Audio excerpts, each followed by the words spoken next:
All right. So welcome. Here we are, Economic Models for Intentional Communities with your host, Sky Blue. Again, I'm your FIC host, the tech support. If you have any technical questions or issues, you can send those in a private message to me in the chat, and I can stay in touch with those there. So I just have a couple slides to go over at the beginning of this. I'm trying to get on my screen so I can see them. Some Zoom basics, and also let you know about some upcoming sessions through FIC. So here we go. Zoom basics. To quickly remind you of just some of the Zoom tools that you'll have. We are going to have a Q&A, a couple of spaces where you can do questions during the presentation. So there's two ways you can ask questions. You can virtually raise your hand. You can also just raise your hand on the screen, but it's easier for us to keep track if you use the raise hand button here. Or you can, oh, and please stay muted when you're not talking, that is helpful. Or you can use the chat to type a question into the chat, and I'll be monitoring that. So you can send your chats to everyone, or just to me, or just to one person. I'm sure a lot of us are familiar with this these days. But right now, if you want to, you can use the chat to introduce yourself. You can let us know where you're joining us from. If you're in an intentional community, you can let us know where you're living right now. And we'd also love to know what brings you here today. And it can kind of help you get to know the other people who are here. So if you want to go ahead and type that in the chat, I'm going to fill you in on some of the upcoming events. And you can find all of these at ic.org/events. So tomorrow, on July 20th, we have an introductory workshop to consensus. Intentional community educator Jana Ludwig will be teaching you how to reach highly committed agreements within your group. It's a 2-hour workshop. It's a basic training for groups using consensus, and will also aid individuals in building skills to better relate to their cooperative and social change groups, regardless of the formal decision-making process that they follow. So that sounds like an awesome course or workshop. Then July 27th, there's an introduction to intentional community with leaders in the field, again, Jana Ludwig and Cynthia Tina. This webinar is an inspiring and practical talk that will be your introduction to eco-villages, co-housing, tiny house villages, community land trusts, housing co-ops, and more. So we hope to see you there. And lastly, the last one I'll update you on is on August 3rd. It's the monthly virtual tour of intentional communities. If you're thinking about joining an intentional community and want to peek inside community living, that event is for you, and bring your questions. So that's all I have. I'm going to hand over the mic to our presenter and special guest, Sky Blue. Thank you so much for being here, and over to you. Awesome. Thanks, Ruben. Hello, everyone. Nice to see some familiar faces. I'm going to do a quick, just kind of agenda review, sort of disclaimer sort of stuff, and then jump into things. I'll start off with a little introduction of myself and why this presentation, and then go into some stuff around reconceptualizing economics and different frameworks. From there, get into a bunch of more nuts and bolts sort of stuff, and then bring in stuff around purpose, culture, and design. Between sort of those big sections, I will pause for some questions or comments. So, feel free to throw comments and questions in the chat, and Ruben will keep track of that. But there will be a couple particular points that we'll pause for questions, and then hopefully there will be a good chunk of time at the end for more questions, comments, and maybe hopefully some troubleshooting sort of stuff too. You will get the recording of this presentation, and you'll get an email with the link to that, and also the slides that you're going to see, and my whole notes document will also, there'll be links to that as well. And just to say a little bit about this, this presentation, this is to some extent kind of one of my first stabs at really putting together a lot of stuff that I've been exploring and working on for a very long time. And so I'm looking at this as more of a starting point than a finished product. And I'm very interested in continuing this conversation with others who are interested in this stuff. So please reach out to me afterwards if you want to engage further on this. You'll also get a link to an essay that I'm working on called on intentional communities in capitalism. Just for those of you who really want to kind of geek out on this sort of stuff, get an early draft of that. I also just want to note too that I'm also going to be giving more workshops to the FIC. Next month is going to be on cooperative self-governance for intentional communities and beyond. And then in September, I'm going to do one that I'm still trying to figure out the short title to, but the subtitle is basically key choice points and their implications for developing and forming established and forming communities. So key choice points and what their implications are, which you'll hear some of that sort of thinking in this this presentation for sure. Also, just to say about this whole presentation, I tried to make it applicable to both forming and established communities, and some of it will certainly be more applicable to one or the other, but hopefully you'll be able to sort of interpret in either direction. And I also want to acknowledge as a little bit of a just kind of disclaimer that I'm trying to give kind of a broad overview of a lot of different options and information in this, but I'm not necessarily trying to be value neutral. I have my biases. I have the things that I advocate for, and even in my idealism, I'm also a pragmatist and recognize that we have to make compromises with each other and given the world that we live in. But if nothing else, hopefully I'll be clear about what my bias is. And ultimately what I'm trying to do here is to help people ask questions that they might not have asked, and to help expand our understanding of what's possible. So with that, I'm going to start sharing my screen.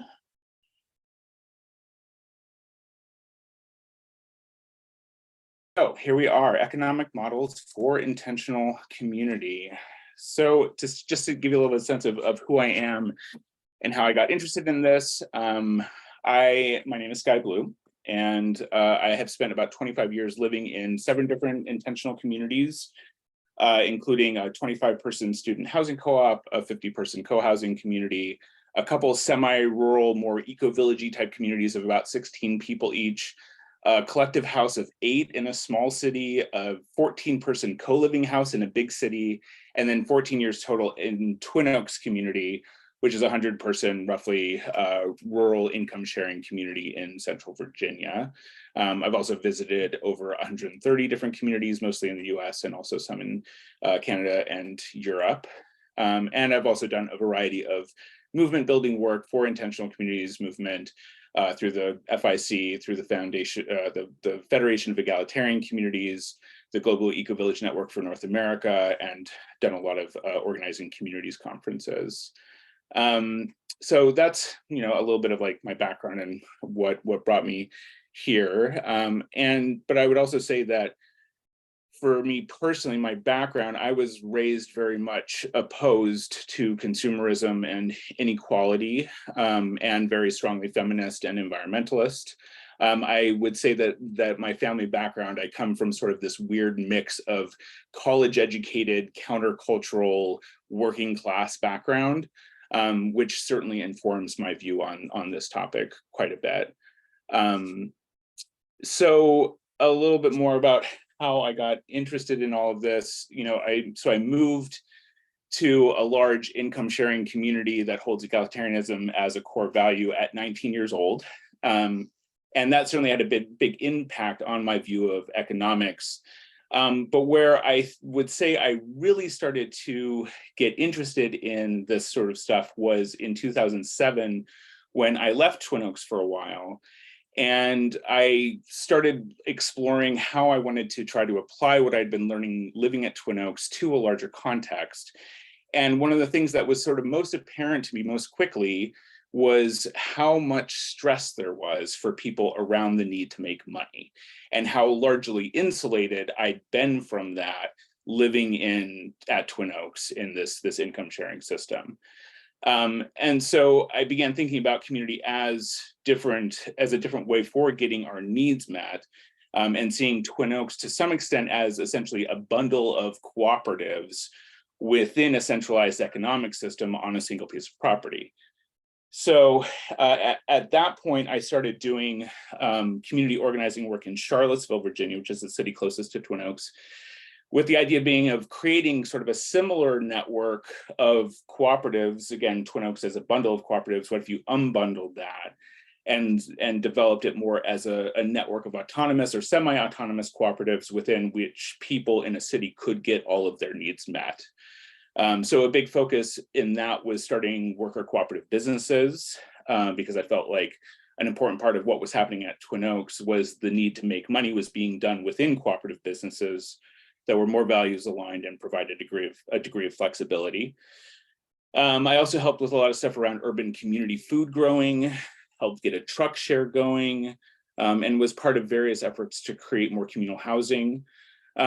We also had this interesting situation at some point as we were doing this stuff where there was usually at least 3 of us who were members of one of the worker co-ops that we started, that also lived at a collective house called Woodfolk House, which had been started by another ex-Twin Oaker. And most of the rent that we were paying to him for living at Woodfolk House was going to help start a new intentional community called Living Energy Farm out in the county. And so that sort of like integration of kind of multiple different entities supporting each other economically, but then of course also socially, was where I was like, yeah, this is what I think we're trying to get at in terms of, how to apply this stuff on larger levels. But so over the years, I've come to see a reconceptualization of economics and an exploration of the impacts capitalism has on us, not just externally, but how we internalize it and how that impacts the culture and systems of our communities, as a really important place to look, that we mostly don't necessarily look at very closely, a lot because of how much we take the stuff for granted, and because of how much trauma there is around it, or baggage, you could say. Okay, so I want to talk a little bit about just this idea of reconceptualizing what economics is. So first off, I love sharing this. The root word of economy, eco, which is of course also the root word for ecology, comes from the Greek word for home. So thinking about economics, not in terms of sort of modern economics and modern economic theory, and mostly being about finances and markets and all of this sort of stuff, but as being about home. And so when I think about it as being about home, I think about it as economics as being about how we get our basic needs met, how we generate and distribute resources, and the relationships and systems involved. It's also about, so in more detail, it's about how we make and spend money, how we organize and carry out labor, how we relate to ownership and wealth, how we generate the capacity to do all the things we want to do to manifest our communities, and how the internal economy of our communities interacts with economic systems beyond our community. So I also really like this quote from, there's a documentary called The Money Fix, which you can watch for free on YouTube. Just search for The Money Fix. And there's a great scene in there where the producer of the film was talking with this ecologist named Scott Pittman, and they're talking about the connection between economies and ecology. And Scott Pittman says that describes nature as being like a community of contributors, and you take what you need when you need it. So these are some of the things that I think about when I think about reconceptualizing economics, and how that can then inform how we think about economics in our communities. So in terms of frameworks that are out there, there's a ton of stuff, and I'm only going to kind of touch briefly on it, but in the notes doc that you'll get a link to, there's a ton of stuff. I put a bunch of like different organizations, links, frameworks, that sort of thing. So there'll be a lot there that you can look at. But so this is part of the Just Transition framework developed by Movement Generation and the Climate Justice Alliance. And so basically they're presenting this sort of idea that economies are essentially resources plus work towards a purpose within a certain worldview and within some form of governance. So obviously you can sort of think about that, seems pretty applicable to intentional communities as well. In a more complicated way, I'm not going to go into this in detail. This is something that you could spend a long time staring at and thinking about. But they bring forward this idea of really kind of looking at the consumerism and colonial mindset and the essential sort of fundamental nature of like nation states and militarism within, and then extraction, exploitation, and enclosure of wealth and power. And then how do we shift that towards a whole different paradigm based on caring and sacredness, deep democracy, where the resources are being brought in a regenerative way in cooperative systems towards ecological and social well-being.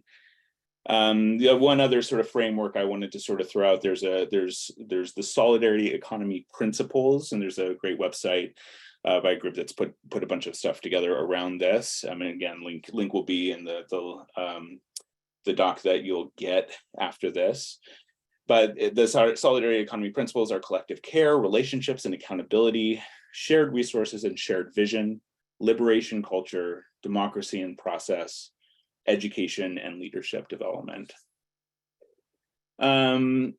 So again, lots of different frameworks. And I think a lot of this different sort of stuff that you can find in the resources you'll get are certainly looking at all of this on broader scales of social organization, like larger society sort of stuff.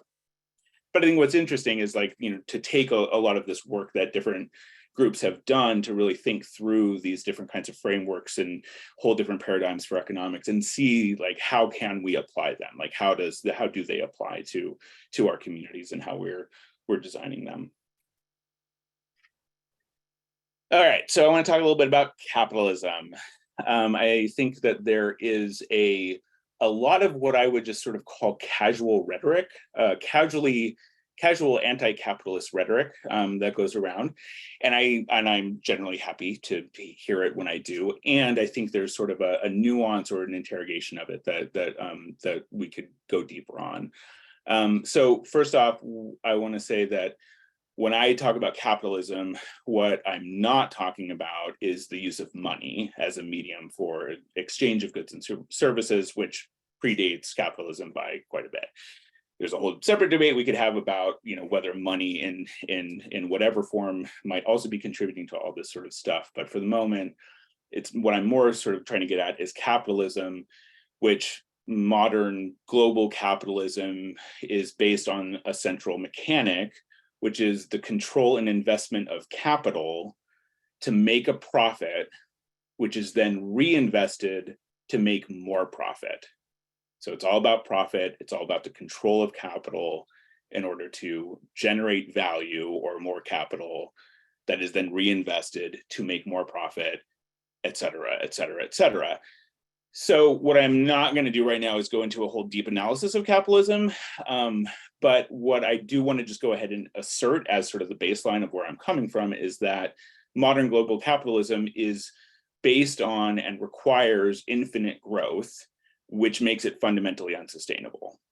It's also based on oppression and exploitation and is designed to perpetuate inequality, which makes it fundamentally unjust. So that's how I think about capitalism. And so I think if we start from that point, then when we think about what is our relationship to capitalism in our communities, that's sort of my starting point. I also think that capitalism, is just dramatically harmful and is inextricably intertwined with white supremacy, patriarchy, colonialism, and imperialism. So what I think is important about this is that societies, including micro-societies like intentional communities, are a mixture of structures and culture. And economics are a key aspect with implications for both. So capitalism is a structure that encourages individual finances and embeds commodification and transaction into our relationships with each other and the world around us, not to mention exploitation and extraction.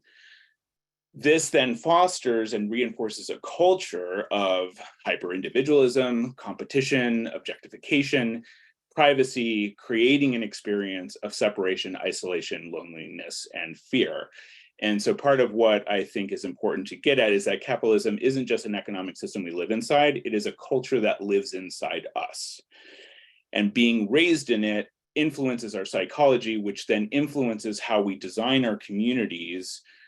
It influences how we relate to each other, it influences the kind of culture we create, and it influences what's possible for us to do together as communities. So a lot, again, what I'm trying to do here is sort of like bring a lot of this stuff up to the surface into awareness so that we can, look at it and make potentially different kinds of choices about how we design and live in community. And also to kind of give some basis for why would we do this, other than whatever personal preference we might have.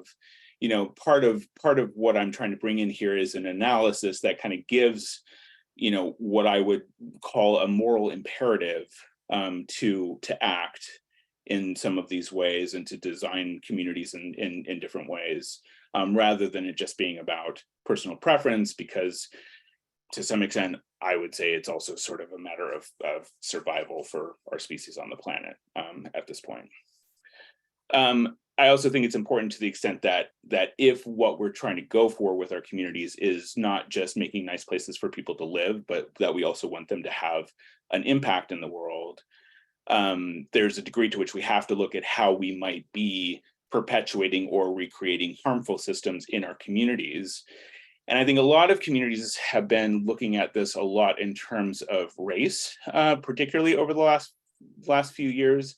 And I think we also understand that a big part of how racism plays out is around economics. And so again, that's just another part of why I'm wanting to really put a spotlight on this stuff. So with all of that said, I also want to acknowledge that capitalism is the only game in town. Like, we do not have an option about participating in it. And that to whatever extent in our intentional communities, we're able to create sort of semi-permeable membranes that allow for an internal economic system that operates differently from capitalism. And to whatever extent we might be striving for self-sufficiency, our communities are always going to have some amount of money. We're going to have to make some amount of money, regardless of the moral dilemma that represents.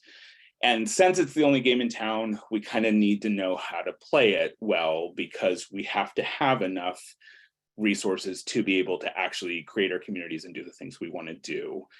And so I think part of what that includes is having an understanding of finance and accounting, how to do marketing and manage businesses, and how to deal with all the different kinds of baggage that we have around money because of our class background, ideology, or past or present financial circumstances.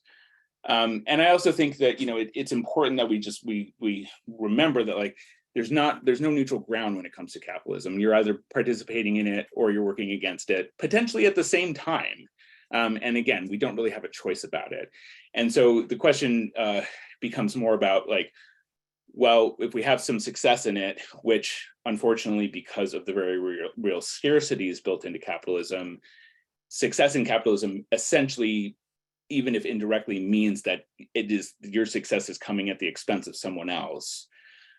We still have a choice, a measure of choice over the extent to which we pursue solutions that support communities and people, as opposed to just supporting individuals. So that's part of the choice that we have here. So with that said, So getting back to sort of how does this relate to intentional community? So for me, to a large degree, intentional community, it's all about sharing. So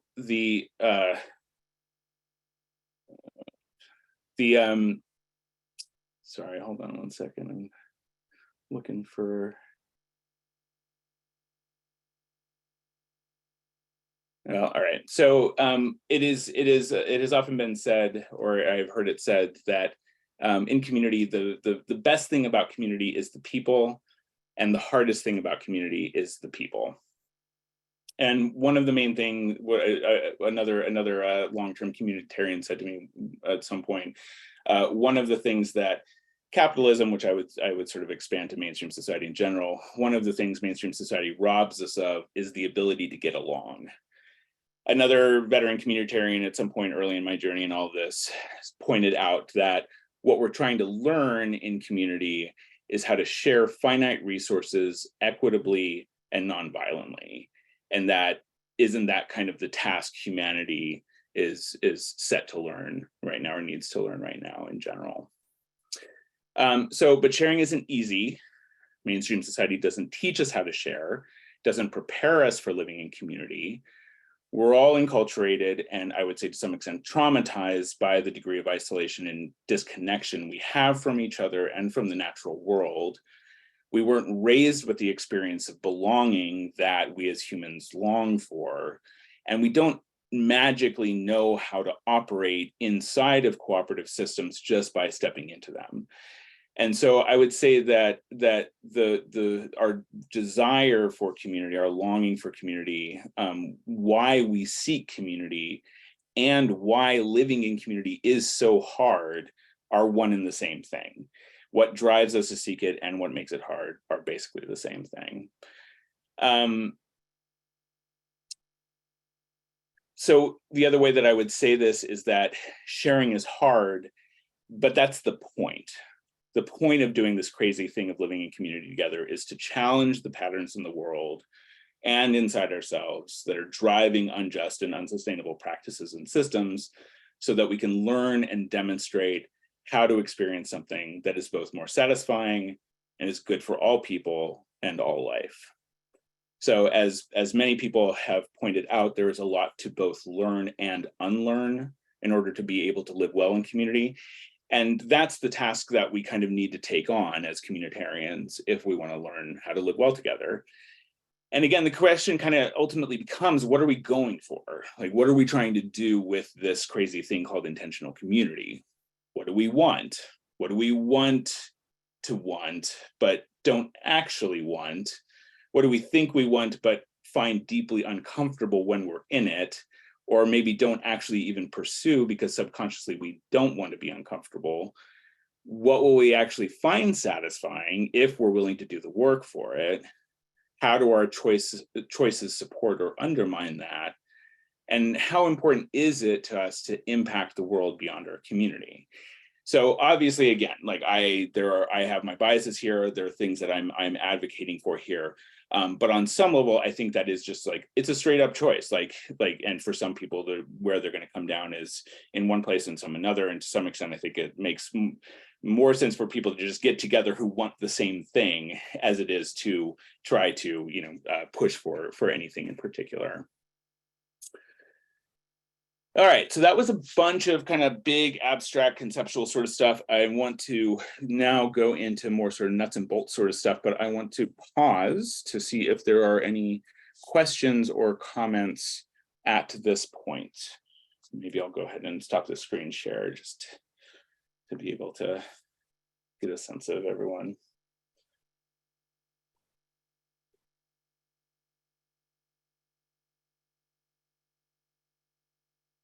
Hi, everyone. Good to see you. All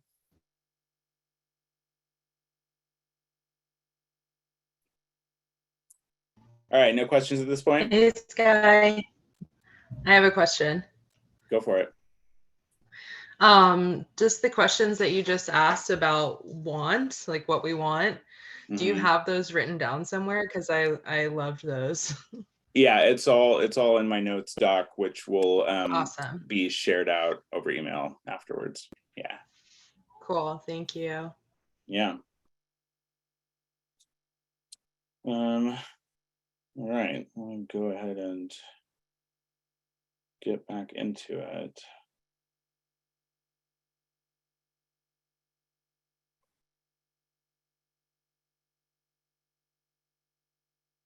There's that slide I was looking for. Okay, economic systems. So I'm going to go through a bunch of information. This is going to get much more technical, much more sort of nuts and boltsy. Again, you're going to get the recording, you're going to get slides and notes. So I would encourage you not to worry too much about absorbing it all. And again, sort of a lot of what I'm trying to do here is mostly just to help get across that there are options.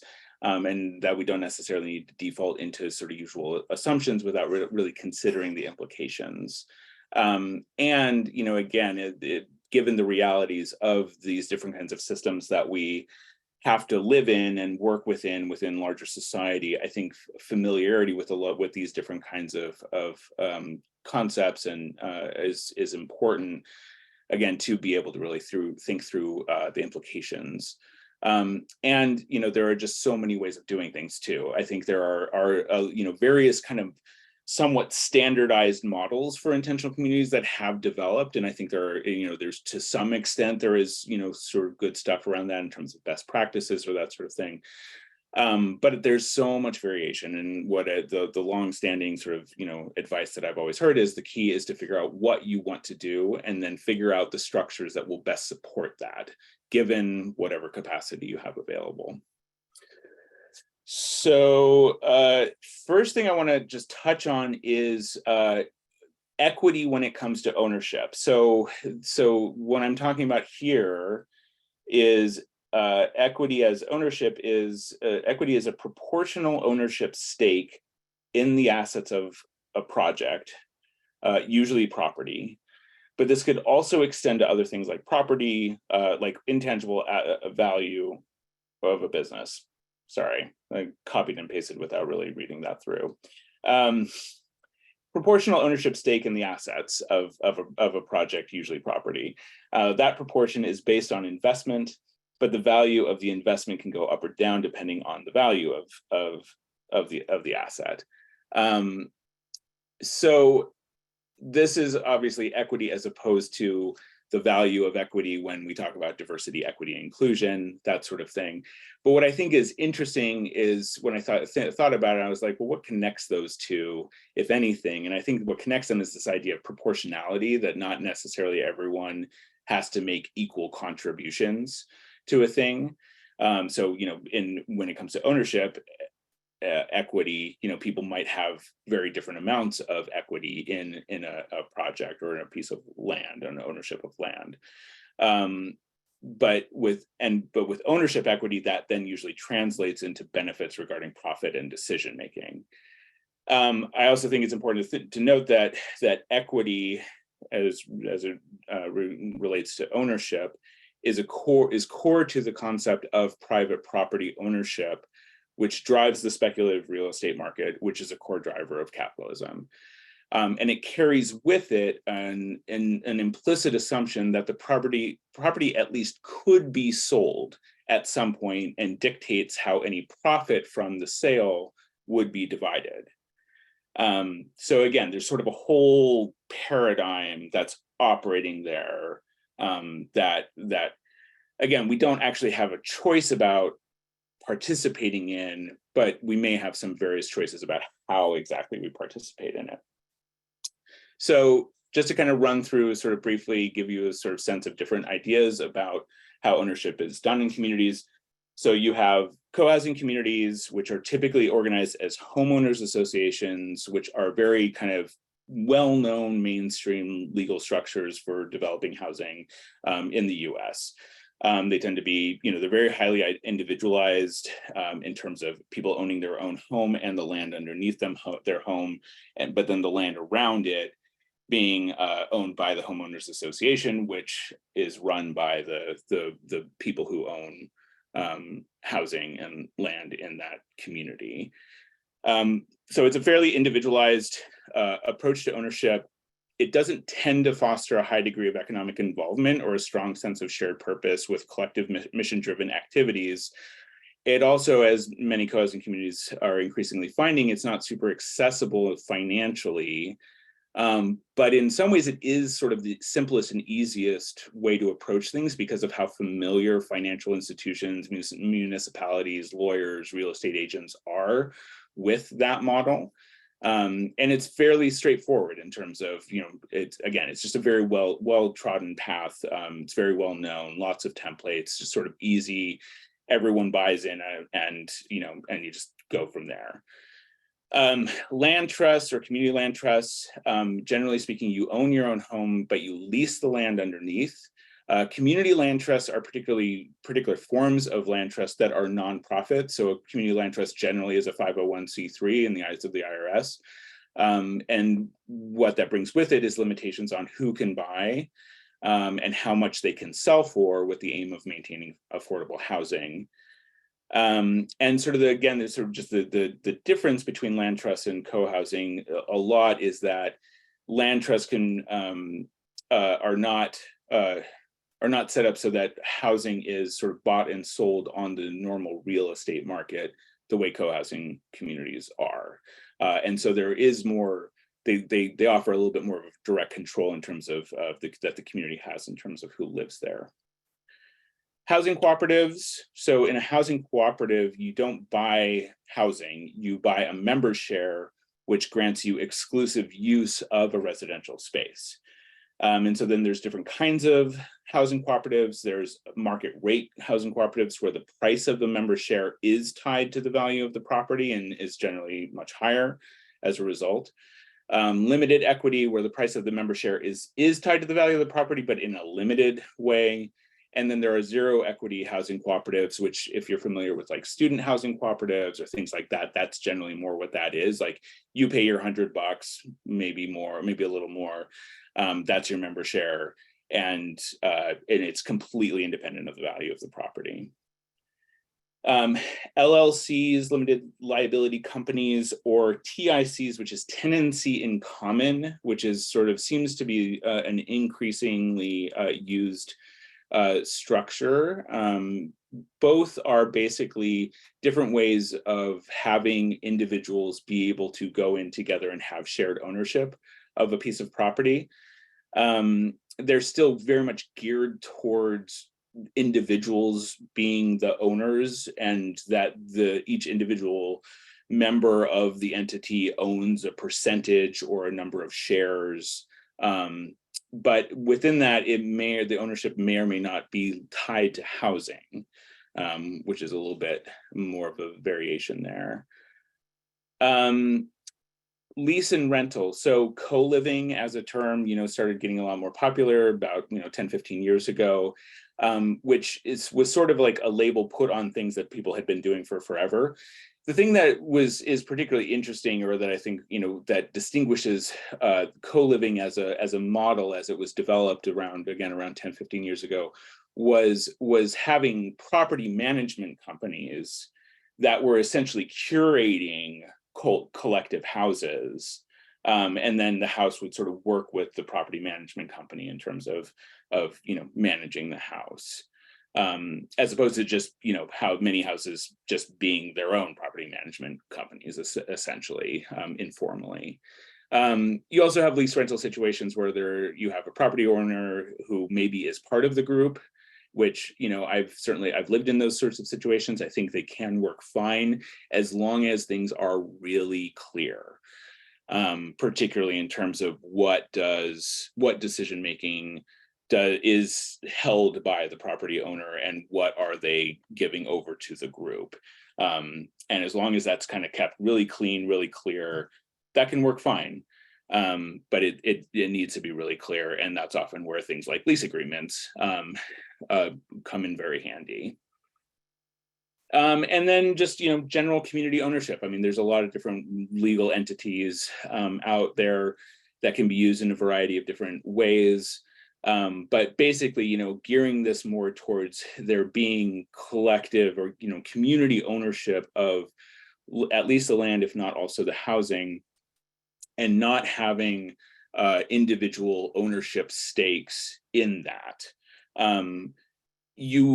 And again, there's sort of variation here. You could have a situation where there isn't individual ownership stakes in the land, but maybe people still, to some extent, do own their housing. And sometimes that's done in a much more just like just done internally. It's not done again with the real estate market or anything like that. And I think, I was having seen some communities who basically kind of create their own internal housing markets. There's significant pros and cons to that. I mean, people really like the idea, which you'll touch on a little bit or later, of like the idea of home ownership. But there's pros and cons, and it's definitely a thing that for communities that are considering setting up systems where people own their own homes, I strongly encourage talking to other communities who are structured in that way, separate from the more sort of like formal way that co-housing communities do it, and really learn about how that works out. Okay, I want to touch briefly on financing strategies. This is more particularly applicable to forming communities, but I want to just kind of go through it just to flesh out this whole picture. So there's a few sort of basic things. There's member generated financing, which is basic, and there's a couple options there. One is each member contributes an equal amount into the purchase of housing, land, whatever it is. There's the version of it where people can contribute different amounts. The latter can be more accessible, but it can also potentially be more complicated, particularly in terms of the potential for power dynamics. And then kind of along with those things, there's just the idea of bridge loans. And so the basic idea here is, particularly the co-housing community here in Chico, where I am, the group of people here, what they did was they basically got enough friends and family and their own resources to pool enough money to be able to buy a bare piece of land. And then once they had that land and they had enough commitments from enough people to be able to buy in, they were then able to get a development loan to actually build the housing. So it's just one of these ways of kind of leveraging those sorts of resources and sort of more of a scaling up sort of thing. In terms of financing strategies, so you've got member generated, you have philanthropic, which is basically you've got a group of people and you're doing something so awesome that people want to give you money. And that's how you finance the purchase or the development of your land or community. And then there's entrepreneurial, which is basically you start a business first. And this, a lot of times I think this is more sort of done in tandem, or you start the community and then you start the business.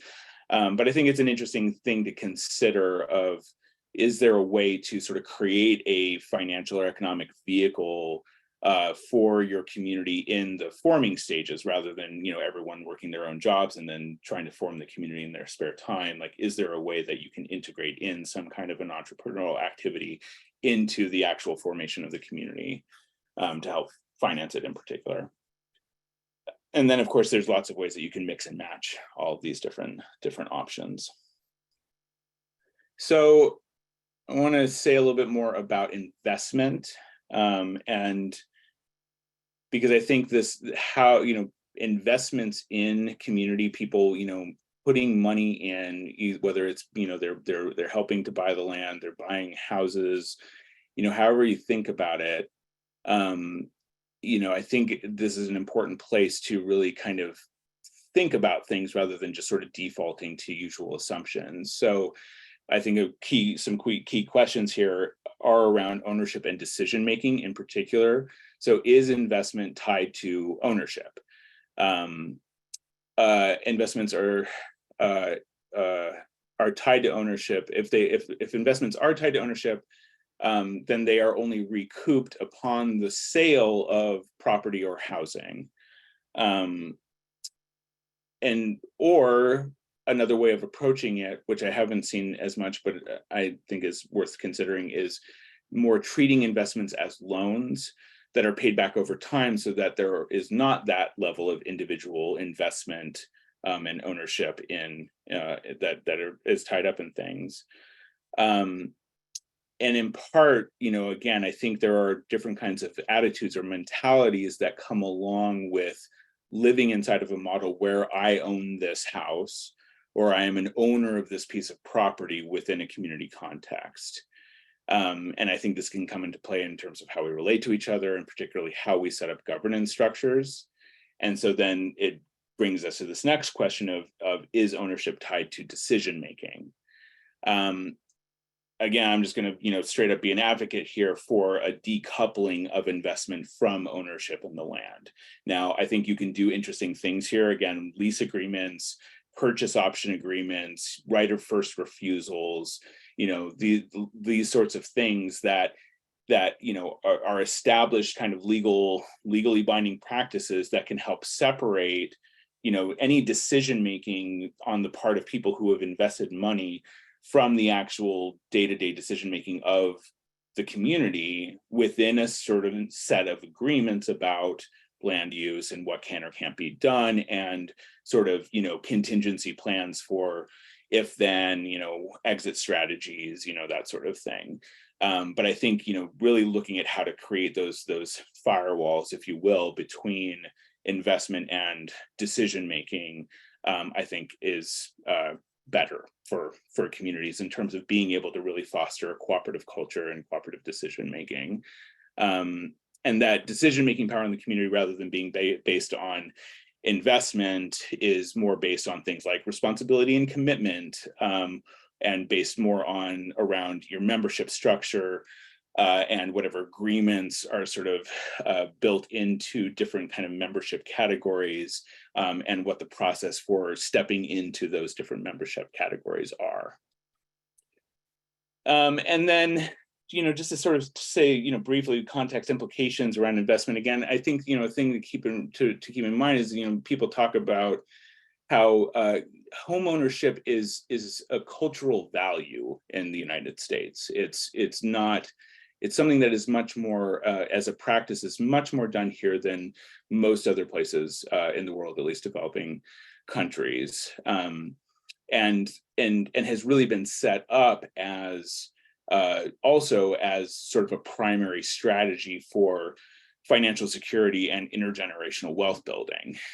So there's these different things that are really sort of have us lend themselves, make us sort of default towards particular choices about how we relate to investment, ownership, decision making, et cetera. That again, part of what I'm just trying to do here is illuminate some of this stuff so that we can think about it and make conscious choices rather than just sort of defaulting into it. I also think there's an important thing to think about here, which is that certainly what I'm advocating for more is sort of collective ownership, collective responsibility, that sort of thing.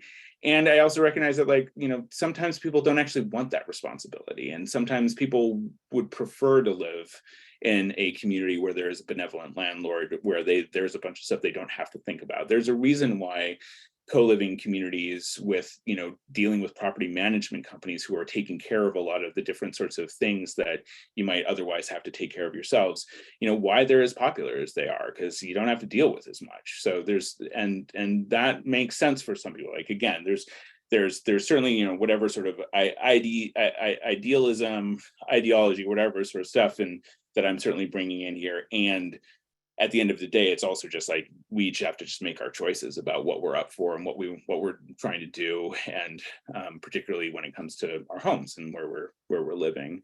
And I recognize that that might not be where everyone wants to sort of put their activist energy necessarily. They may be doing it in other places. So let's see. Okay, finances. Expense sharing and income sharing. So to some extent, this sort of stuff relates to what the ownership structure is.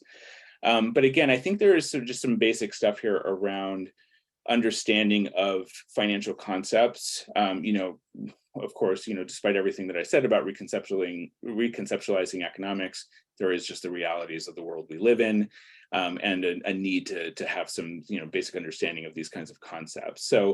So basically, what I'm putting forward here is that that most communities, the vast majority of communities out there, what they're doing economically, financially, is practicing some degree of expense sharing.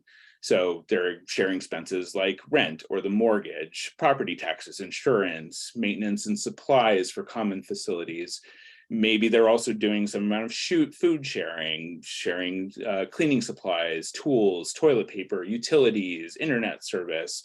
And then in some cases, some communities might get into doing vehicle sharing or clothes sharing or buying toiletries together or medical supplies together or even healthcare.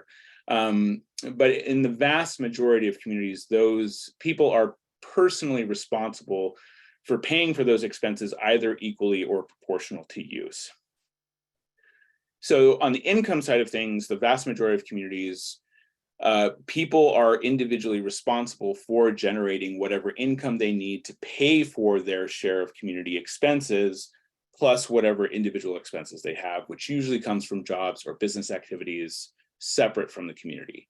Some communities have community businesses where some or all of the person's compensation from working in the business may be housing, food, or more from the community, but the individual is still earning personal income to pay for their share of those expenses. It's just that some of that exchange might just be happening through the community's accounting system rather than through actual transactions. And then there are the small number of communities out there that practice income sharing. And in income sharing, the vast majority of expenses, including many things that would normally be considered personal expenses, are considered community expenses. Most of or all of income earned by the members is pooled, and then the community budgets that income to cover the expenses, which usually includes a stipend or some amount of money towards more personal amenities or personal sorts of things.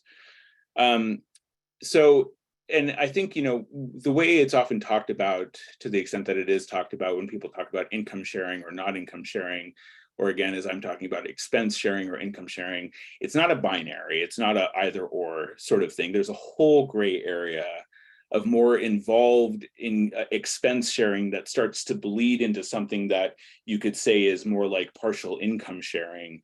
And yeah, so there's and again, there's sort of a wide variation in terms of how you can sort of hybridize these different models. That said, I think there is a pretty significant difference sort of fundamentally between holding all expenses as community expenses that the community is collectively responsible for, versus there being substantial areas of personal expense that individuals are responsible for that the community is not responsible for. Why do income sharing? So I think there are a few things about it. The more economically involved you are from just an expense sharing perspective, the more complicated the accounting becomes. So, if you're living in a community where, there are common meals and you have to pay into it, and maybe there's other sorts of, sharing systems that you have to pay for, the accounting kind of becomes more complicated. And there's definitely times where I've seen communities that did a lot of sharing of different things, but we're still in more of that expense sharing category. And it was really complicated. And I was like, gosh, it would be really simplify things in some ways if you would just do income sharing. Obviously, there's other implications than that.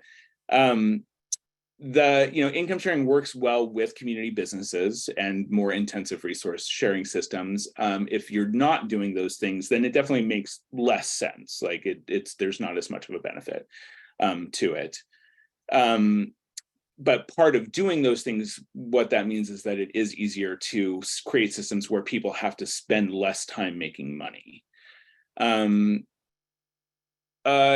sharing systems, it's easier to create a more robust internal economy, in part because people have to spend less time making money, where you can value work that is unvalued or undervalued, particularly care work. And there is also this aspect too of solidarity. Income sharing allows for being able to sort of have people take care of each other and provide, create a collective sense of or experience of financial security for particularly that might be then accessible to people for whom otherwise they would have no chance of having that on their own. Income sharing, creates more intimacy. It just by the nature of the fact that you're involved with each other more, you're in each other's lives more. It just fosters a different kind of psychology and culture. There's a whole lot of ways in that it can be hard and exacerbate things that are already hard about living in community. And so again, to some extent, it kind of just comes back to the question of what are you going for? What are you up for? And again, I think that, with income sharing, there are just not a lot of models out there. There's only a few really that people are familiar with. And so I think it's tempting to look at the income sharing communities that do exist and sort of think that that's how you do income sharing, which I don't think is true. I think there are a lot more possibilities for how you could, again, sort of vary or hybridize or find interesting sort of variations on, expense sharing, income sharing than currently exist. Just to say also, touch a little bit on community businesses. So do you have a community business or not? Again, to some extent, it depends what you're trying to do. It depends on, are you trying to do something more involved as a community? Are you trying to be closer to community? Are there more sort of like, mission-driven activities that you want to be doing that a community business would sort of lend itself towards? Community businesses can certainly have the potential, if they are successful, in creating a certain degree of flexibility around people's how people make money. And it also provides a vehicle for accessibility and solidarity for members who might have a harder time finding income sources than others. Community businesses, there's a little bit more, there's the potential there to be able to figure out how to doing a business that is maybe more values aligned than just jobs that people might otherwise have available to them. Things, aspects around being more directly contributing to your community as opposed to just working for a job to make money to pay for the things you need. So there's a lot of different things here. I mean, again, I think that there's also the cons of it, which are that it's hard to start and run a successful business, particularly one with integrity. And it can sometimes just be too much to try to do both a business and then also try to manage a piece of land and everything and the housing and everything that goes into it. There's also, I think, an interesting thing to think about, and again, I spoke to this a little bit when I talked about my experience in Charlottesville, where you can start to think about businesses, worker cooperatives that are connected to residential communities, but are not necessarily inside of those communities. And so more thinking about how do you develop relationships between different kinds of cooperative entities that might be helping to provide for different basic needs and being able to sort of knit together a way to be able to get all your basic needs met through different kinds of cooperative entities, organizations, even if they're not necessarily the same thing. So I want to say a little bit about labor and management. So what is the point of a labor system? I think that is sort of a key question to ask. And I think for most communities that are mostly just practicing some degree of expense sharing, this is sort of not looked at very closely, but I think it is useful to look at more closely.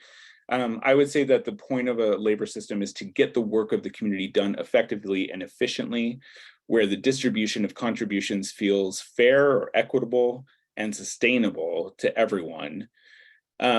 Again, how involved you get in terms of labor depends a lot on how big the group is, how complicated the systems are, and what it actually takes to keep the place going. So a 5-person household is going to be a very different sort of thing than a 20-person eco-village on 40 acres of land, or a 50-person co-housing community on just a couple acres, versus a 100-person income sharing commune that shares everything. So again, kind of thinking about how to tailor it to what are the particular needs of the group are, I think is important. There's some various obvious options in terms of how you organize labor systems. Having particular roles of jobs, things that people do. Having teams that manage different areas of activity. And then there's some mix of that usually with some kind of an hours-based system. So I mean, the vast majority of communities that I'm aware of have some number of hours per week or per month that most people are expected to do. The problem I see with hours-based systems is that, one, it's easy to sort of default into a mode of working to complete your hours requirement instead of working to get things done. And so I think there's a question there of that is usually glossed over, of like, what is the number of hours based on? Is it actually based on a assessment of what it is that needs doing and how much time that's actually going to take, and then figuring out what is a roughly fair share of that each person in the community needs to do? Like, that's usually not done from my experience. And I think not having that clarity about what actually needs doing and how much time is that going to take, most communities, I would say, set the hours requirement too low. It doesn't actually provide enough labor for all of the things that need to be done, and there's often not even good clarity on what is really needed to be done, to just really basically keep the place going, versus what are the more optional sorts of things. And so I think really kind of getting clear on that is really helpful, in part to avoid various dynamics, like some people who maybe are more familiar with what needs to happen and they just end up doing it, and then maybe they feel resentful because they're doing too much, and all of that sort of thing. So to some extent, that then this dovetails into maybe the least sexy part of this whole thing, but I think again is really important, which is budgeting and accounting. One of the things that I've been doing, especially for the last few years, as I increasingly have been consulting with communities, is going in and doing a financial analysis with them. Because usually, not by design, but usually financial information in communities is very opaque. It's usually messy. It's because it's not really anything anyone tends to really want to do. But I think, it can be really important to have budgeting and accounting systems, again, tailored to the needs of the group, so not being overly complicated, but having budgeting and accounting systems that are transparent and accessible to everyone in the community, I think can be really important to help establish and build trust, particularly for new people coming into the community, as well as to create a shared basis of reality for making decisions with financial implications. Again, like trying to get some clarity and distinction around, what really needs to be done versus what are things that are like important but not as urgent, versus things that are more optional, and then what are the budgetary implications for that, and kind of getting everyone on the same page and being able to make those choices together about what it makes sense to do. So again, I think part of what kind of really looking at this more does is it helps avoid a situation where there are some people who are more familiar than others with both the financial situation and what needs to happen and the kind of problems that can lead to. Even if people put in different amounts of time or money according to your desires to acknowledge different kinds of contributions, You know, it's still important that everyone is familiar with the needs and wants of the community and what it takes.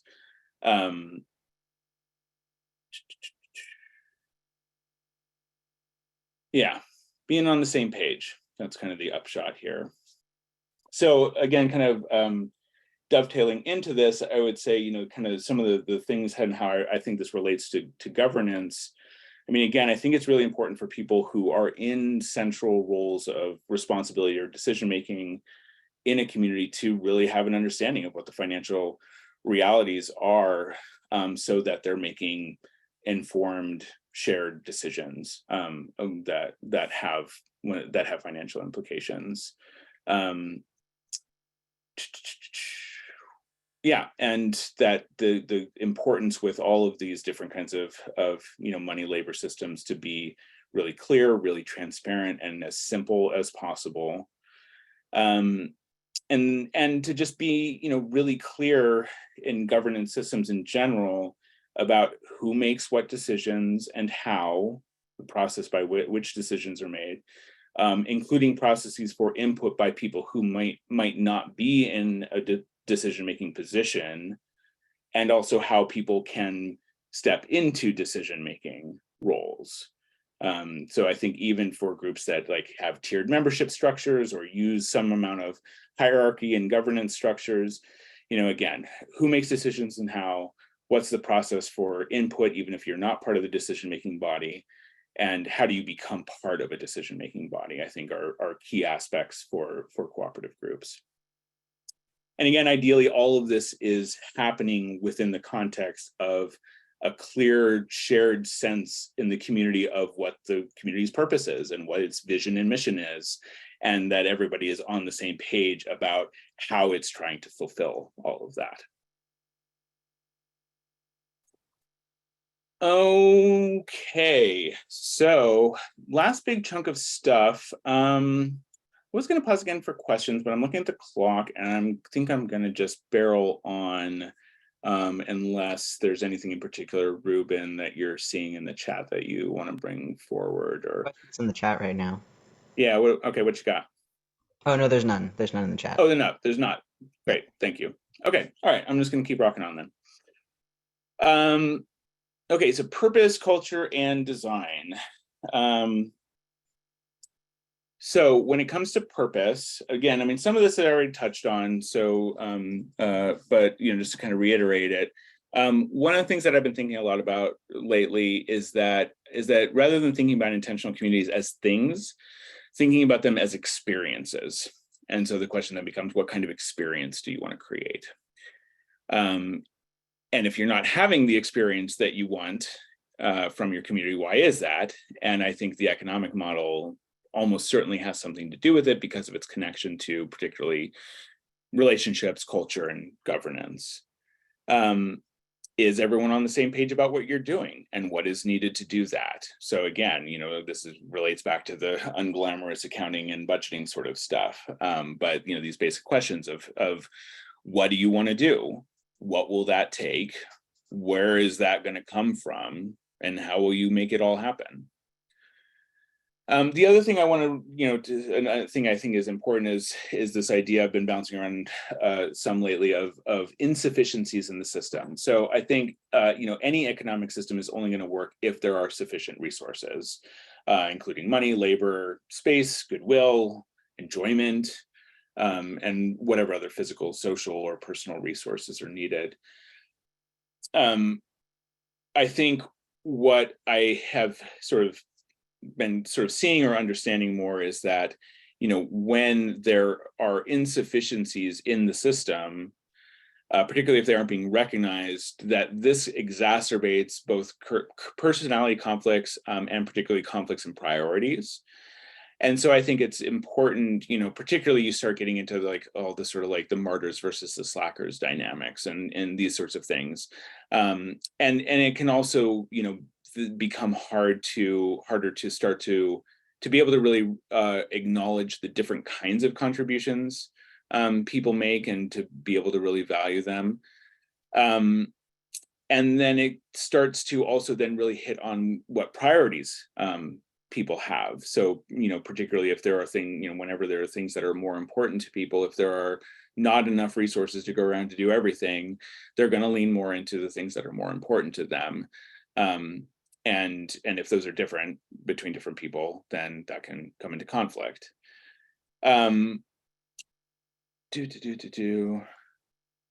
Yeah, and I think there's an important tie here to stuff around equity, accessibility, liberation, collective liberation, that sort of thing, where, I think a lot of communities, particularly when thinking more about race stuff and different things, have been like looking at how to allow for different levels of contribution, and particularly the idea of valuing emotional labor, and that sort of thing. And I think all of that stuff is super important. And I think there's an important thing to keep in mind, which is there still has to be enough resources in the system to actually keep everything going in a way that works for everyone. And so again, a lot of what I'm trying to get at here is ways of thinking about this and different sort of practices to be able to really look at that and have these conversations. And the last thing I want to talk about in terms of connection to purpose is risk and sacrifice. So there's always going to be some level of risk and sacrifice involved in being part of an intentional community, no matter what kind of community you're doing. And there's different models are going to lend themselves more or less risk and sacrifice. And in general, like more individualistic oriented models that are more aligned with typical mainstream sort of practices are going to have less risk and sacrifice, particularly if you're buying in a way that then if things fall apart, it will get sold and you'll be able to get your money back, that sort of thing. But again, and getting back to sort of insufficiencies in the system and priorities, like, if somebody handed you $100 million to develop your community and you could just do it all, to some extent, a lot of these questions would, or potential issues would sort of go away, but they come up more when there isn't enough, or it's unclear where things are going to come from and what level of risk or sacrifice might be involved. So again, I think a lot of this is about people being clear with themselves and each other about what they're up for, as opposed to there being a right way to do things. I also think that there's an interesting thing when it comes to community about that, there's a way in which when it comes to risk and sacrifice, there are people we are more likely to be willing to risk and sacrifice for than others. And usually that's going to be, not always, but to a large degree, it's going to be, people that we identify as family are the people that we're more willing to risk and sacrifice for. And so I think an interesting question when it comes to intentional community is who do you consider to be family? And to what extent are you able or willing or want to maybe extend your sense of who your family is to more people in terms of who you're willing to share with, who you're willing to risk and sacrifice for, that sort of thing. I want to say a few things about economics and culture. So again, I've kind of touched on some of this stuff, so I'm just going to go through things a little bit. Again, mainstream culture, particularly economic systems, are inherently exploitive, transactional, competitive. So I think there's always going to be cultural elements of that are in us that we're gonna bring in at times. And so part of this is just being intentional about how we're engaging in our communities, and noticing when those sorts of things come up. I think with that, there's particularly a lot of stuff around just our baggage around money, and that we all have stuff around our class background, what our experience of around money was growing up, what as a result we developed around our attitudes and beliefs around money, and how we came to them. And I think exploring for ourselves and with each other how our underlying ideas and experiences and motivations and reactions to stuff around money will make it a lot easier to have empathy and talk directly about things when they come up. I think privacy in particular, I think is something that capitalism really reinforces, and that is a big part of what perpetuates our isolation from each other, which then gets in the way of our ability to collectively organize in a way that would challenge it. And that is a self-reinforcing part of the culture and system of capitalism. So in general, like, we think there's something wrong with us, we don't trust each other, we keep to ourselves, we don't talk about what's really going on for us, we're hesitant to risk, and then we rely more on capitalist solutions, which then reinforces. I also, in terms of culture, I would say that I have seen, generally speaking, a correlation between economic involvement and intimacy. So, this is certainly not a one-to-one, and I've certainly seen variations on this, but I think there is a way in which, again, the more opportunities you just have to bump into each other, the more you have to work things out with each other, the more you're going to get to know each other, which doesn't mean that's always going to go well. And certainly more economic involvement can bring stress, and too much stress can be damaging and potentially even break a community. But I think if you do find the right balance, then there is going to, the more economic involvement there is, the more intimacy that is likely to create. What else do I want to get into here? There's a thing I want to just touch on briefly, which has come up in a couple conversations recently, which is how much do you have to like each other in community? And to some extent, I would say it depends. And to a large degree, I would say things like respect, integrity, accountability, direct communication, goodwill are more important, particularly when it comes to the idea of solidarity.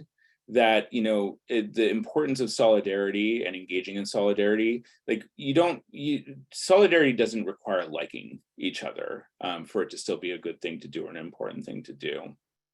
That said, I would say it depends again on the kind of community that you're trying to create or that you're living in. If for a forming core group of a small group of people trying to start a community who are basically getting married and having a kid together in the form of a community, I would say you kind of do have to like each other more. Or if you're living in the same house in the same community, that's obviously a different experience than if you live in separate houses in the same community. And so the threshold of that is a little different. So again, it kind of gets back to this idea of, like, this is an experience, and what kind of experience are you going for, and recognizing that different forms of intentional community are going to bring with them different kinds of experiences. And so being clear about what you want. I want to say, briefly about, there's a lot of stuff, there's a whole big conversation, I think, to be had around entitlement and our relationship to institutions.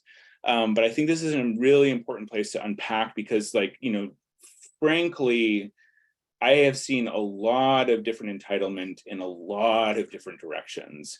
I think, and often this sort of comes up particularly between sort of long-term members and new members, and sort of different accusations of ways that people are acting entitled in different ways. And I would say that entitlement is just kind of endemic to our culture. And to some extent, it's even almost seems somewhat separate, not entirely. I don't want to say entirely by any means, but I think there is a degree to which, a culture of entitlement has, sort of creeped in to some extent, regardless of privilege, and that there are ways in which we all end up kind of acting or having attitudes of entitlement, and that it's sort of rather than sort of getting into more of an accusatory place towards each other around it. I think it's more useful for us to all look at different ways that we show up with entitlement.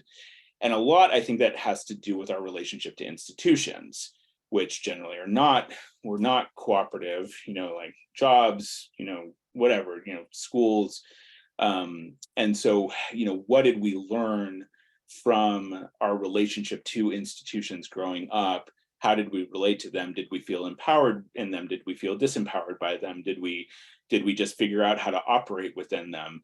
However that, or whatever our relationship to institutions are, we're going to bring that into our intentional communities as well. And so again, it's just a place to look at how are we showing up and what kind of culture are we trying to create here. Relationship to land. I think, again, I'm obviously I'm advocating for sort of certain things here, but I do, want to sort of put forward the idea that ownership in the mainstream, particularly around land, brings with it a whole paradigm around power, control, extraction, exploitation, and that the more we lean into mainstream ownership models, the more likely we are to subtly or subconsciously adopt the mentalities that are part of that paradigm. So again, with a lot of this, I'm trying to sort of point to different things to try and help bring in more awareness and intentionality to areas that I think we often take for granted. Okay, design principles. I recognize we're getting short on time here. So apologies for that. And yeah, I'm going to touch on things, and unfortunately, unless if people want to stick around, happy to answer more questions after I finish this up. Yeah, but I'll gonna do a little more here. So I've been into thinking a lot about design principles, in part because I think we tend to think about communities as sort of static. Or if we're forming communities that we think about, we're sort of focused on our sort of long-term, like, here's the community that we're envisioning, and less so about the phases that it will take along the way, and how things, even established communities, how they change over time. Again, they go through different phases, each with different needs. People change, circumstances change. What are the underlying principles that will help guide you as you create new versions to meet your evolving needs? So again, when you're a forming group of 5 people, what you want for your decision-making structure, what you want for your membership structure, what you want for your economic model is going to be different than when you're a 12-person group and you're ready to buy land, which is different from when you're then 3 years down the road of buying land and you're maybe 20 people by that point, versus 10 years later when the market has changed around the particular business that you started and it's not viable anymore, and you're like, what the heck do we do now? So things are going to change over time. So what are the principles that are going to guide you through developing the different versions of things depending on what the needs are in the given situation? I have a bunch of a list here that I'm going to skip over right now in terms of some example design principles. Again, this is you're going to get all of this information, so you're going to be able to kind of go through all of this yourselves. I also wanted to say, a little bit about particularly designing for collective liberation. So, great famous quote: "If you have come to help me, you're wasting your time. But if you've come because your liberation is bound up with mine, then let us work together." So I think there's a bunch of questions here around if we are particularly wanting to design for equity, solidarity, and responsibility, are things that I would put together within the context of collective liberation. What are some of the particular things around that? So again, bunch of stuff here, ideas that I'm not going to go into detail right now, but that you can take a look at, and I'm excited to talk with anyone about at some other time. And just to say a little bit about design principles, thinking about design choices. Again, I think there's a thing here. I mean, in general, part of what I'm sort of putting forward with all of this is this idea that particularly when it comes to economics, that it makes sense for us to ask ourselves more questions about why we make the choices that we do. And the thing that I think is important to acknowledge in there again is that there are some very legitimate needs that come into play. So, people's needs for financial security, particularly as it relates to knowing that they will be cared for in their particularly old age when they are not able to care for themselves, like that's real, like that's a super real need. Some people also may have very real needs that are outside of the community, like caring for an aging parent or something like that. So again, I think there's things here that come into play that that don't necessarily fit with our ideals, but are just very real realities. We can't necessarily assume, again, for example, that that people are going to move into a community and they're going to stay there for the rest of their lives. They're going to want to leave at some point. So especially again, if they have made some investment, what is their exit strategy? Like there's just some realities here that we do have to attend to. And then there's things like, how we design our communities. And I think housing is a particular important thing to really interrogate around this, because I think, I can't tell you how many times I've heard people say, I want to live in community, but I want my own place. And like on some level, like I get that. Like personally, like I like living in a big collective house, but I get that that is not everyone's cup of tea. And so in my ideal world, there's, I live in a community where there's a whole variety of housing options. But again, I think that question of what's going on there? Like what are, and what are the implications, both in terms of, ecologically, resource use, financially, that sort of thing, as well as socially. What are the implications of everyone having their own homes versus there being some more degree of collectivity involved? Now again, like I think what's true is that people have different needs, and sometimes it doesn't matter where it comes from, and maybe it is that related to some degree to trauma from capitalism, blah blah blah, blah. But like that might just still be the reality might be that there are people who they need to have their own little place to live well in community. And so maybe, so how do we find a balancing point for those different kinds of needs? All right, kind of wrap up here and share this image that is one of my favorites from the last little while as I kind of share some concluding thoughts. So again, I think this is all about sharing, and sharing is hard and inconvenient. But I also think that the less we do, the less we benefit from what community has to offer. It's just a lot easier to do things by yourself economically, because the culture and systems that we come from and that the larger systems and culture that we live in are all designed to support that. And the more you share, the harder it can be. And it, we could interpret that as meaning that, more sharing doesn't work, or we can look at it as, we can look at the hard things as pointing out some of the work that we need to do to get out of this trap of capitalism, which is part of the work we have to do if we want to have an equitable, sustainable, and livable future on this planet.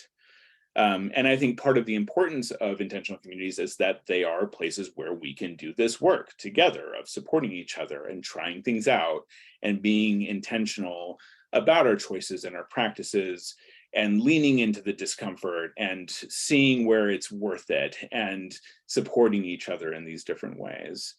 And I think we need to be willing to work together to uncover what's driving us and to help create the foundation for empathy and compassion necessary to consider alternatives and address tensions and conflicts that will inevitably arise in the process. And I also want to acknowledge that, relative to the mainstream, all intentional communities are sharing a lot. But I also think that most are sharing less than they could. And I also think that as many communities as exist, I still think we have relatively few models to that illustrate the range and variation of what's possible. And any kind of intentional community is challenging. And, so while I'm certainly advocating for more sharing, I also don't want communities breaking themselves apart or people tearing each other apart, trying to push themselves beyond where they have the capacity to go. At the same time, I do think it's also worth recognizing that given the state of the world and society's drive towards injustice and climate apocalypse, that the amount of change that's needed is gonna be uncomfortable. Like with the call here is to inquire into what needs to change, do what we can, and get more and more practiced at making change. And fortunately, one of the best places we have to do that is in our communities. All right, that is what I got. I'll throw this last slide up. Feel free to reach out to me if you want to engage more. And thank you for taking this all in.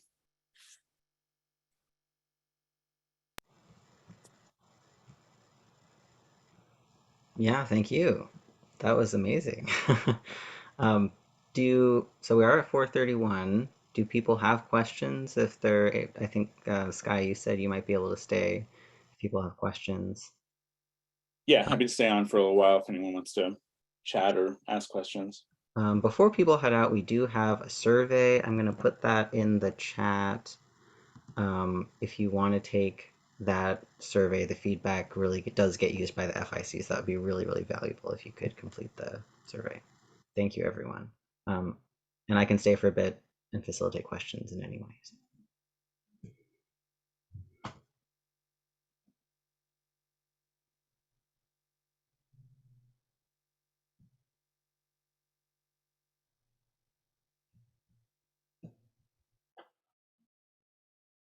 Oh, so Mary Claire, yes, the recording will be available. You're going to get the slides, the recording, some notes, an essay by Sky, and that should be coming to your email inbox, or it might be on the FIC website on your login. You can reach out to, I think, Lauren at ic.org if you do have questions. And if I understood correctly from Lauren, I think it all will go in an email, so you should all see it in your inbox. I see a question from Portia. What gives you hope? That's a great question. I think for me it's those little moments in community where I see people coming together. So last fall, when I was subletting for a few months in this co-living house, 14-person co-living house, and there was a family, a couple with a 2 or 3-year-old who was living there, and they were leaving, potentially coming back, but at least living for a while. And some other people in the house they made an ABC's book based on the house and like all the different people, and they used like AI image stuff to make a bunch of images of the kid that they put into this ABC's book. And so then there was a dinner, like a goodbye dinner, and like they brought the book out and people were reading the book to the kid, and it was just like the sweetest, like most like it was great. I was like, yes, like I was like, this is why we're doing it. Like, this is why we're doing this, and so I think that, for me, the importance of trying to look at the economic stuff is like, in some ways it's, it's so that we can support more of that. But I think the more we do kind of dig into this sort of stuff, the more we can find those sorts of ways to support that kind of stuff.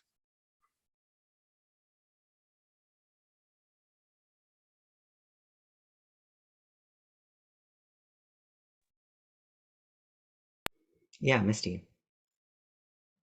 I was driving for the first part of it, so it kept dropping. So you may have touched on this, but there's a crossover for me about economics and trust, like emotional trust. And I don't know if you covered that, and if I just watch the rewind that it'll be there, or if you feel like that's too separate, that's a different topic, and No, you intend to cover it. I can't remember exactly. Maybe there was some things in there. No, I don't think I got into that too much, but I think that is super, super key. Yeah, trust, sharing requires trust. And so what builds trust? I think is a really key question. And I tend to think, I've always had this sort of thought that sharing requires trust, trust requires intimacy, intimacy requires vulnerability. So you can kind of go through there and, like, again, sort of the implications then in terms of like culturally, interpersonally, with economic models. I also think there's a thing in terms of trust in communities, and I think this, I think this is true. Definitely seen this true at more economically involved, like income sharing, like Twin Oaks communities, but in other communities as well, where I feel like a lot of times we don't do a good enough job orienting and integrating new people, particularly into the relationship of trust that living in community is. And so to some extent, people are sort of thrown into an intimate relationship before that trust has been developed, and that can definitely create problems. So yeah, I definitely think that that's an important piece of this in terms of what communities need to look at. Thank you.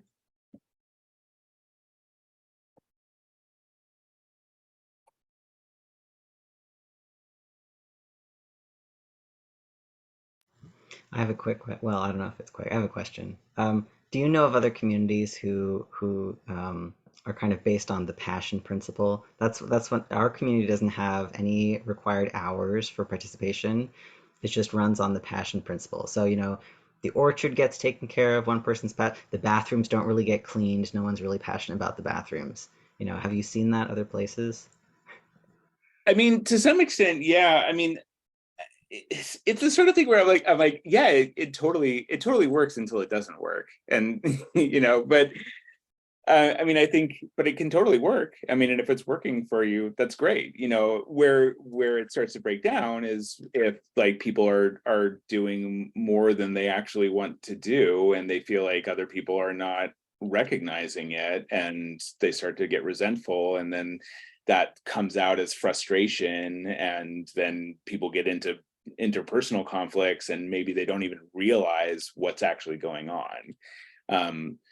But if that's not happening, then great. If everyone's just doing it and it's working, then that's awesome. And I think more in that sense. Again, it's what I'm advocating for is more just a level of intentionality and awareness, and recognizing what you're doing. And I think even in a system like that, it probably would be good. It probably is helpful, and maybe some of this just sort of happens naturally, where, like, make space for appreciations, make space for celebrations, make space for, like, really acknowledging people, like, oh, it's so awesome that you trimmed, you pruned the trees, and, like, oh, it's so awesome that you got the bookkeeping all caught up on, and it's so awesome that you whatever, like that. So I think that maybe that's sort of some of the ways that you can sort of lean further into that sort of system if it's working well.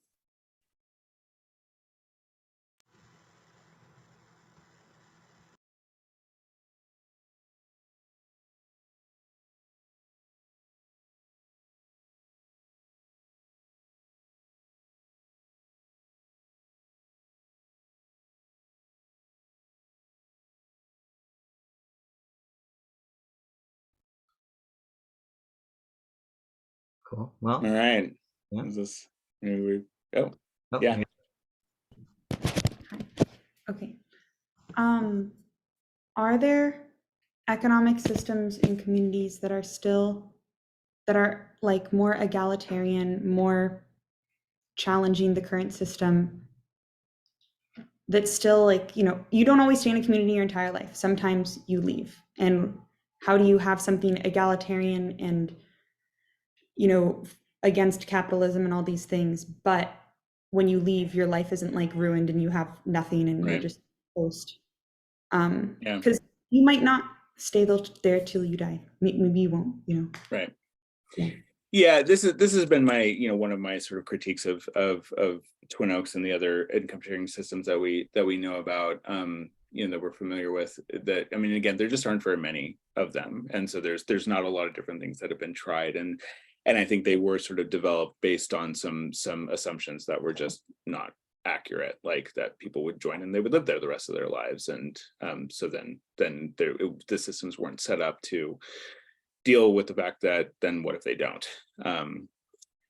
So I think that we don't, again, I think we don't have enough models to look to, and this is getting into the place where it's like we have to create them, if and it's in order to try them out and see what different kinds of things might actually work. And again, I think it also gets back to that question of is there sufficient resources in the system too? Because it's like, you can, if you have enough money coming in to be able to slowly build up a nest egg for each member of the community, great. But what if you don't? Then it gets back to that question of priorities, and where are people's priorities, and how do you make maybe some tough choices about how to prioritize.